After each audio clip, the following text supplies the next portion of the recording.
ማንም ሰው ወደ ፍቅር ህይወት ሲገባ በተቻለው መጠን መክፈል ያለበትን ዋጋ ከፍሎ የፍቅር ህይወቱን ማስቀጠል ይፈልጋል። ግን ያ ማለት እኛ የምናስበው እንደዚህ ቢሆን እንኳን የሁላችንም የፍቅር ህይወት መጨረሻ እንደዚህ ይሆናል ማለት ወይም ደግሞ ያማር ይሆናል ማለት አይደለም። ምክንያቱም የሆነ ሰዓት ላይ ወንዶችም ሴቶችም ስህተት ልንሰራ እንችላለን። ስለዚህ በዛሬው ትምህርታችን ወንዶችን የሚያሸሹ ወይም ደግሞ ወንዶች እንዲፈሩሽ የሚያደርጉ ሴቶች የሚሰሯቸው ስህተቶች እንመለከታለን። እንደተለመደው ሁላችሁም ቪዲዮ ላይክ፣ አዳዲሶች ቻናላችን ሰብስክራይብ በማድረግ እንጀምር። የመጀመሪያው ጥርጣሬ። ብዙ ሴቶች ከሚሰሯቸው ስህተቶች አንዱ ይሄ ነው። ነገሮችን በጣም በጥርጣሬ ማየት፣ አንድ ጉዳይ ላይ ከልክ በላይ መጨነቅና መመራመር። እንደነዚህ ነገሮች ደግሞ የፍቅር ህይወት ውስጥ እልፍ እንዳትሉ የሚያደርጉ እንቅፋቶች ናቸው። አዲስ የፍቅር ህይወት ውስጥ ስትሆኑ የምትነጋገሩባቸው ነገሮች መፈተሽ ተገቢ ነው። ግን ደግሞ እነዛ የምትፈትሿቸው ነገሮች ከልክ በላይ መሆን የለባቸው። ምክንያቱም እንደነዚህ አይነት ልማዶች አንድም ለጤናሽ ጥሩ አይደሉም፣ ሁለትም ደግሞ በልጁ በፍቅረኛሽ ፊት በጣም እንዳስፈሪ ሴት እንድትሳይ የሚያደርግሽ ነገር ነው። ሌላው ደግሞ ረጅም የሚባል ጊዜ በፍቅር ቆይታችሁ እንደ ድሮ ሳይሆን አጠር ያለች የጽሁፍ መልእክት መላክ ከጀመረ ወይም ደግሞ ለጽሁፍ መልእክትሽ ፈጣን ምላሽ ካልሰጠ፣ ስልክ ካላነሳ፣ እንደነዚህ አይነት ነገሮች መፈጠር ሲጀምሩ እነዛ ነገሮች ላይ ከልክ በላይ ጊዜ ወስደሽ ምርምር ውስጥ መግባት የለብሽ። መጠየቅ ካለብሽ መጠየቅ ያለብሽን ነገር ኦን ተስፓት ልትጠይቂው ይገባል። ከዛ በተረፈ ግን እንዲያስቡ ነው እንዲሆኑ ነው ምናምን እያልሽ ራስሽን አላስፈላጊ ውጥረት ውስጥ መክተት የለብሽም። ምክንያቱም አንዳንድ ጊዜ እንደነዚህ አይነት ነገሮች ሀፕን ሲያደርጉ እነዛን ነገሮች ሆን ብሎ አድርጓቸው ላይሆን የሚችልበት እድል ሰፊ እንደሆነ ልትረጂ ይገባል። ጥርጣሬ በዚህ ብቻ አይደለም የሚገለጸው። በጣም ብዙ የምርመራ ጥያቄዎችን ማሽቆድቆድ፣ ስልኩን መበርበር፣ ከልክ በላይ የሆነ ቅናት ማሳየት፣ ለመቆጣጠር ወይም ደግሞ የበላይነትን ለማሳየት መሞከር፣ ውሳኔዎችን በራስሽ እሱን ሳታማክሪ መወሰን መጀመር፣ ያለ ማስረጃ ክርክር ውስጥ መግባት፣ እነዚህ ነገሮች ሁሉ የጥርጣሬ መገለጫዎች ናቸው። እነዚህ ነገሮች ከታዩብሽ ደግሞ ያለ ምንም ጥርጥር እንዳስፈሪ ሴት መሳል ትጀምሪያለሽ።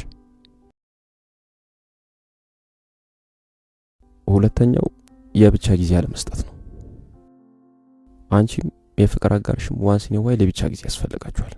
ዘን ይሄ የብቻ ጊዜ ለምን መሰለሽ የሚያስፈልጋችሁ? ራሳችሁን ለማዳመጥ፣ ወደ ውስጣችሁ ለመመልከት፣ ዝንባሌያችሁን ለመከተል፣ ስሜትና መንፈሳችሁን ለማደስ፣ ግንኙነታችሁን ሚዛኑን ለማስጠበቅ፣ ለመነፋፈቅ፣ ነፃነት እንዲሰማችሁ ለማድረግ፣ መከባበር ለመፍጠር፣ ለመደጋገፍ፣ ለነዚህ ነገሮች በሙሉ በር የሚከፍት የፍቅር ህይወትን የሚያጣፍጥ የፍቅር ህይወት ውስጥ ሊተገበር ሊለመድ የሚገባ ምርጥ ተግባር ነው። ግን ደግሞ እዚህ ጋር የብቻ ጊዜ ይሄን ያህል አስፈላጊ ቢሆንም የዚህን ያህል በጣም ብዙ ጥቅሞች ቢኖሩትም እንኳን የምትሰጪው የብቻ ጊዜ ከልክ በላይ የተጋነነ በጣም የበዛ መሆን የለበትም። የብቻ ጊዜም ሲበዛ ሌሎች አልባሌ ነገሮችን ለማድረግ በር ሊከፍት ይችላል። ስለዚህ ይሄን ነገር ልትረሻ አይገባም። ሰው ከሆነች ጋር የፍቅርነት ሲጀምሩ ወይም ደግሞ መቀራረብ ሲጀምሩ ከአንቺ ጋር ወደ ቁም ነገር ቢያመራ ህይወት እስር ቤት እንደማትሆንበት እርግጠኛ እንዲሆን ልታደርግ የምትችይው እነዚህ ነገሮች አስቀድመሽ በመስጠት ነው፣ አስቀድመሽ በማሳየት ነው።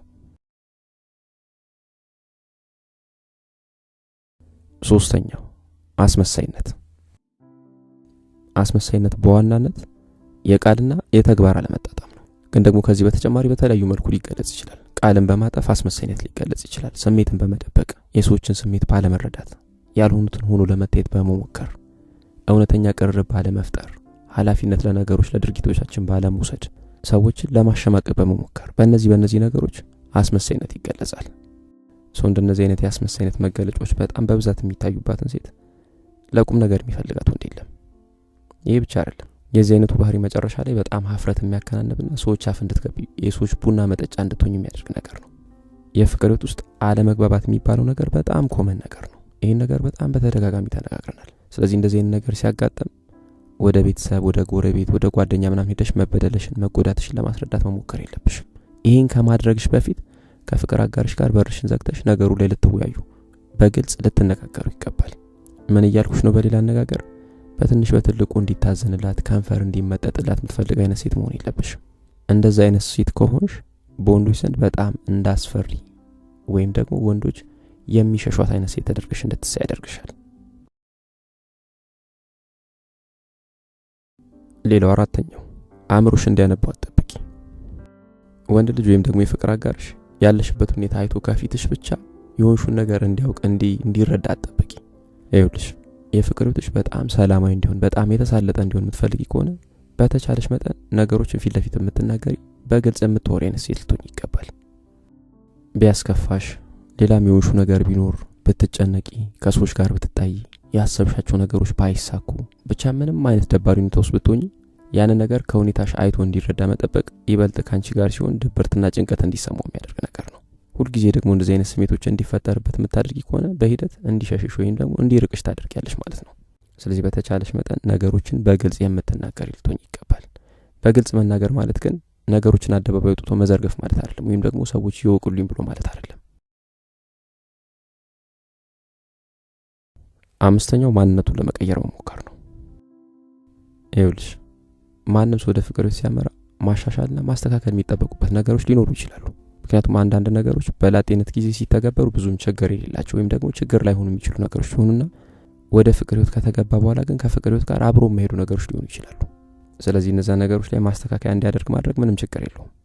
ከዚህ በተረፈ ግን የፍቅር አጋርሽ ራሱን እንዲያሻሽል መርዳት፣ ማበረታታት፣ ጠንካራና ደካማ ጎኖቹን ለይቶ እንዲያውቅ ማድረግ፣ ራሱን እንዲጠብቅ መርዳት፣ ከሱስ እንዲላቀቅ ማድረግ፣ የገንዘብ አያያዝ ችግር ካለበት ያን ነገር እንዲያስተካክል ማድረግ፣ እነዚህ ነገሮች በሙሉ ከፍቅር አጋር የሚጠበቁ ነገሮች ናቸው ወይም ደግሞ የፍቅር አጋር ግዴታዎች ናቸው። ስለዚህ ማንነቱን ለመቀየር መሞከር የለብሽም ስልሽ እነዚህ ነገሮች አታድርጊ እያልኩሽ አይደለም፣ ወይም ደግሞ እነዚህ ነገሮች ማድረግሽ ስህተት ናቸው እያልኩሽ አይደለም። ግን ደግሞ እንደዚህ አድርግ፣ በዚህ ግባ፣ በዚህ ውጣ፣ እዚህ ተቀመጥ፣ ከዚህ ተነስ፣ እገሌን ተመልከት፣ ጓደኞችን ምናምን እንደነዚህ ነገሮች በፍጹም አስፈላጊ አይደሉም። እንደነዚህ ነገሮችን በጣም በተደጋጋሚ የምታደርጊ አይነት ሴት ከሆንሽ የፍቅር አጋርሽ በሂደት እንዲሸሽሽ እንዲፈራሽ የሚያደርጉ ነገሮች ናቸው። እንደነዚህ አይነት ባህሪያት ካሉሽ ከነዚህ ባህሪያት እስካልተላቀቅሽ ድረስ ያለሽበት የፍቅር ህይወት ሁልጊዜም እየቀጨጨ ነው የሚሄደው። ስድስተኛው ነገሮችን በፍጥነት መስጠትና መቀበል። በፍጥነት በፍቅር እፍ ማለት፣ በፍጥነት ልብና አካሌ ነገሮችን አሳልፎ መስጠት፣ እነዚህ ነገሮች ወንዶች አንቺ ላላቸው ፍላጎት እንዲወርድ የሚያደርጉ ነገሮች ናቸው። ከሰዎች ጋር ልብ ለልብ መግባባት በጣም ምርጥና በጣም አስደሳች ነገር ነው። ግን ደግሞ ወደ ፍቅር ህይወት ስትገቢ በፍጥነት ስለ ቤተሰብ መስረታ፣ ስላለፈ የፍቅር ህይወት፣ እሱን ስለመለወጥ፣ ስለ ቤተሰብ ታሪክ እንደዚህ አይነት ነገሮች በፍጹም መናገር የለብሽም። ከዚህ በተጨማሪ ገደቦች እንዲጣሱ መፍቀድ የለብሽም። አካሌ ትንኮሳዎችን መታገስ የለብሽም። ሁልጊዜም ደዋይና ሁልጊዜም ለመገናኝ ጠያቂው አንቺ መሆን የለብሽም። በፍቅር መተወር የለብሽም።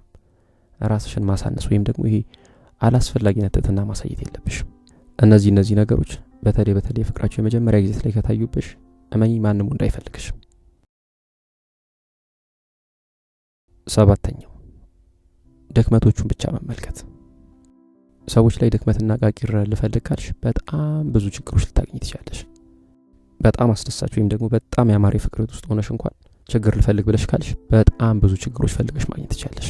ምክንያቱም ማናችን በጥልቀት ብንፈተሽ ብንመረመር ከችግር የጸዳን አይደለንም። ግን ደግሞ ይሄ ባህሪሽ አንድም መስማት የማትፈልጊው ነገር ያሰማሻል፣ ሲቀጥል ወንዶች ፊት እንዳስፈሪ ሴት እንድትሳይ ያደርግሻል። ስምንተኛው ስላለፈ ህይወትሽ ማውራት። ወደ አዲስ የፍቅር ህይወት ስትገቢ ከዚህ በፊት ምን አይነት የፍቅር ህይወት እንደነበረሽ ትንሽ ሃይላይት አድርገሽ ማለፍ በጣም ተገቢ ነው፣ አስፈላጊ ነገር ነው። ግን ደግሞ በተደጋጋሚ ስለ ድሮ ጓደኛሽ እያነሳሽ ማውራት የለብሽም። ኦር ደግሞ የሱንም ያለፈ የፍቅር ህይወት በየጊዜው እያነሳ እንዲነግርሽ መጠየቅ የለብሽም።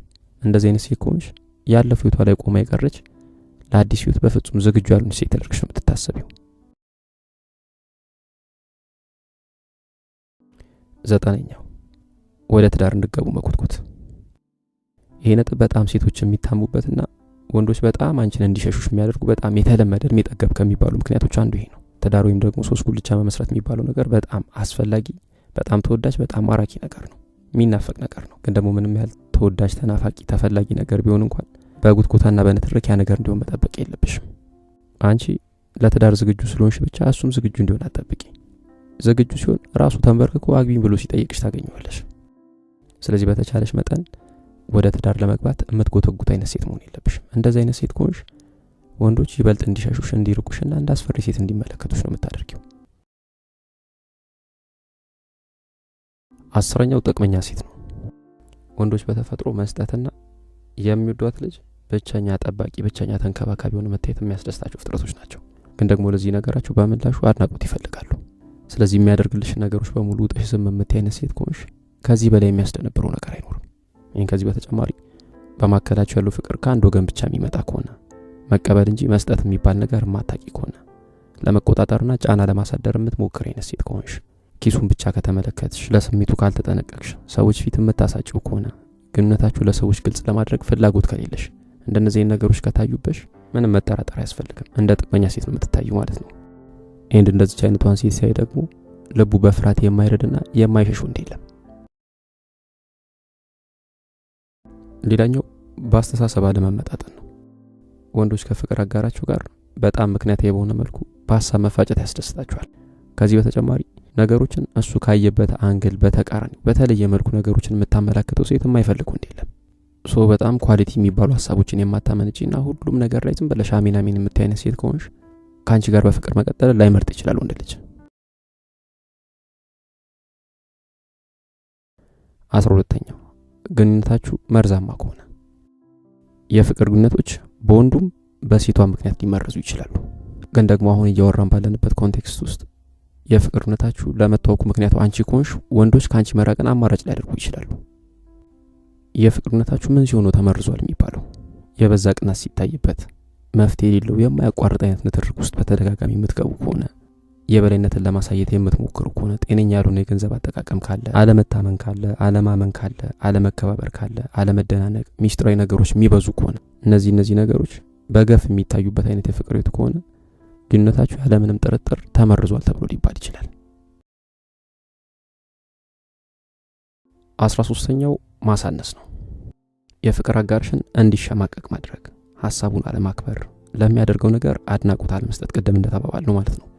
ዋጋ ለሚሰጣቸው ነገሮች ቦታ አለመስጠት። እንደነዚህ አይነት ነገሮች ወንድ ልጅ እንደ መብረቅ እንዲፈራሽና እንዲሸሽሽ የሚያደርጉ ነገሮች ናቸው። አብራችሁ በፍቅር እንድትቀጥሉ የምትፈልጊ ከሆነ ወንድነት እንዲሰማው አድርጊው፣ ኃላፊነቶችን ስጪው፣ አመስጋኙ። እነዚህ ነገሮች አንቺ ላይ መመልከት ሲጀምር ያኔ ካንቺ በላይ የሚወዳት ሴት እመኝኝ አትኖርም። 14ኛው በቀላሉ መገኘት ነው። ወንዶች በጣም የሚማረኩትና የሚፈልጉት በቀላሉ አላገኛትም ብሎ የሚያስቧት ሴት ላይ ነው። በጣም ፍልጎ ከሆንሽ፣ በቀላሉ የምትገኝ አይነት ሴት ከሆንሽ፣ ሁልጊዜ ደዋይ ሁልጊዜ ጠያቂ አንቺ ከሆንሽ ይሄ ባህሪሽ ሊያስፈራውም ዋጋሽን በጣም ዝቅ ያለ እንደሆነ እንዲያስብ ሊያደርጉ የሚችል ነገር ነው። ስለዚህ በቀላሉ አትገኝ፣ እንዲናፈቀሽ ጊዜ ስጪው፣ ለሱ ስትይ ፕሮግራሞችሽን አሰርሽ። እነዚህ ነገሮች ስላንቺ እንዲያስብና እሱ ራሱ ፈላጊሽ እንዲሆን ያደርጉታል። 15ኛው ዋጋሽን አለማወቅ። ራሷን የምትጠብቅ፣ በራሷ የምትተማመን፣ ዋጋዋን ጠንቅቃ የምታውቅ ሴት ምናልባት በራስ መተማመን የሌላቸው ወንዶች ሊፈሯት ሊሸሿት ይችላሉ።